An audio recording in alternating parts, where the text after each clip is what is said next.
যারা ফেসবুক থেকে এখনো পর্যন্ত কন্টেন্ট মনিটাইজেশনের সেটআপ পান নাই, তাদের জন্য আমার পক্ষ থেকে 3টা পরামর্শ থাকবে।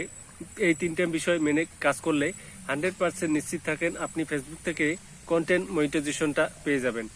প্রথমত হচ্ছে আপনার ফেসবুক পেজ বা আইডিতে চেক করে দেখবেন কোথাও কোনো সমস্যা আছে কিনা। যদি আপনার ফেসবুক আইডি বা পেজে রিইউজ কোনো কন্টেন্ট থাকে, যেমন একটা ফটো 2বার আপলোড করেছেন, একটা ভিডিও 2বার আপলোড করেছেন, এরকম কোনো যদি ফটো ভিডিও থাকে সেগুলি ডিলিট করে দিতে হবে।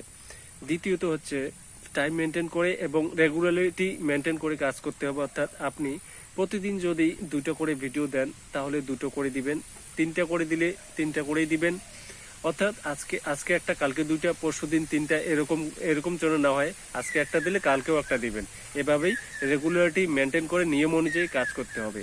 নাম্বার 3 হচ্ছে আপনি যে ভিডিওগুলো আপলোড করছেন সেই ভিডিওগুলি ডিউরেশন ঠিক করতে হবে। অর্থাৎ যদি আপনি রিলস ভিডিও আপলোড করেন তাহলে 15 সেকেন্ডের উপরে রিল ভিডিও দিবেন, আর যদি আপনি লং ভিডিও আপলোড করেন তাহলে 3 মিনিটের উপরে আপনাকে লং ভিডিও দিবেন।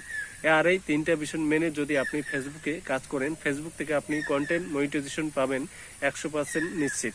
হয়তো আজকে পাচ্ছেন না, কালকে পাচ্ছেন না, কিন্তু পরশু আপনি ঠিকই পাবেন। ধন্যবাদ।